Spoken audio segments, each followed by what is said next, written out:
Bienvenue dans cette nouvelle édition du 12-15. Au sommaire, les groupes du nord du Mali seraient disposés à discuter avec les autorités nationales. C'est en tout cas ce qu'annonce le ministre des Affaires étrangères algérien en charge de la médiation. À moins de 2 mois du procès de Karim Wade le 31 juillet 2014 au Sénégal, ses avocats ont présenté un nouvel élément aux médias, un document qui conforte ceux pour qui l'ancien ministre ne serait qu'un prisonnier politique. Et puis, quels sont les matchs à suivre ce mardi pour cette 6e journée du mondial de football? Les Fennecs font leur entrée dans la compétition et nous ferons le point en fin d'édition avec notre spécialiste José Douglas. La médiation algérienne serait-elle en train de porter ses fruits au Mali? D'après la déclaration du ministre des Affaires étrangères Ramdan Lamamra, prononcée ce lundi, les conditions seraient de plus en plus mûres pour l'avancée de la paix. Les représentants de l'Algérie, du Mali, du Niger, du Burkina Faso, de la Mauritanie et du Tchad, ainsi que le chef de la mission des Nations Unies au Mali ont assisté à cette réunion ce lundi. Une rencontre qui suit la consultation préparatoire sous l'égide de l'Algérie. Mais pour notre éditorialiste Lucien Pambou, cette annonce serait à nuancer.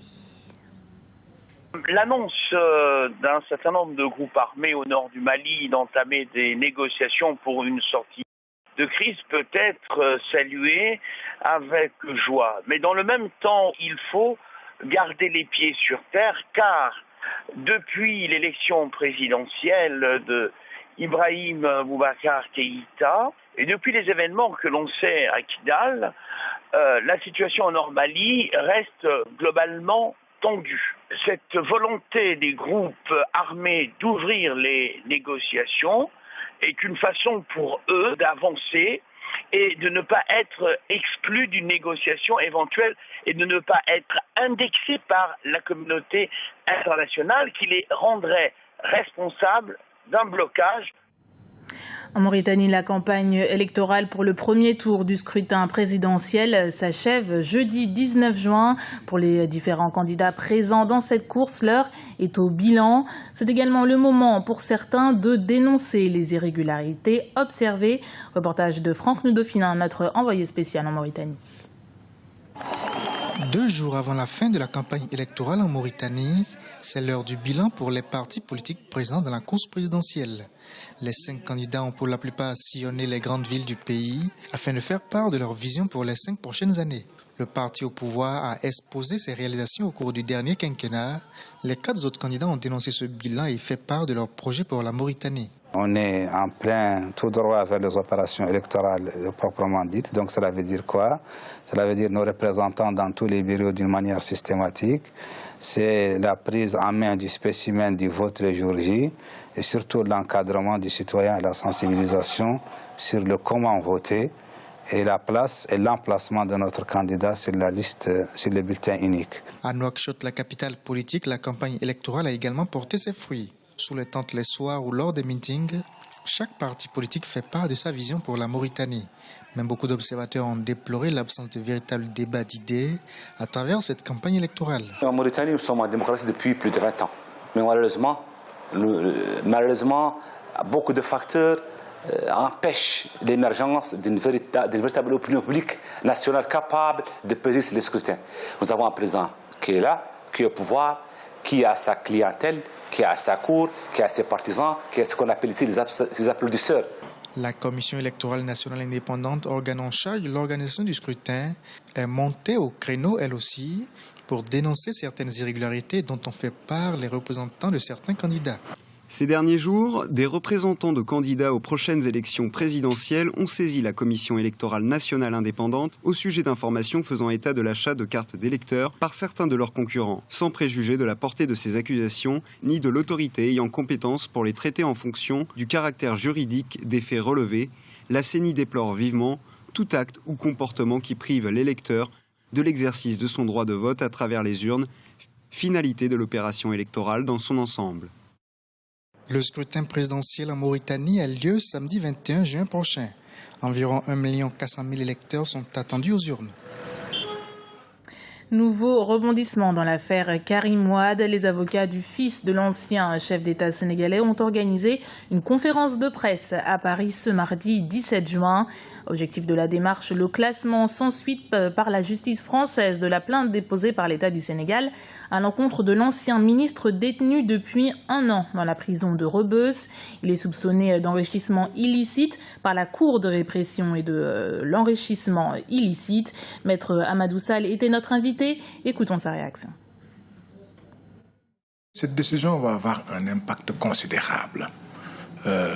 Souvenez-vous, l'on avait dit que Karim et les anciens dignitaires, c'est le mot utilisé, avaient détourné une somme de plus de 4 000 milliards que nous avons planqués à l'étranger.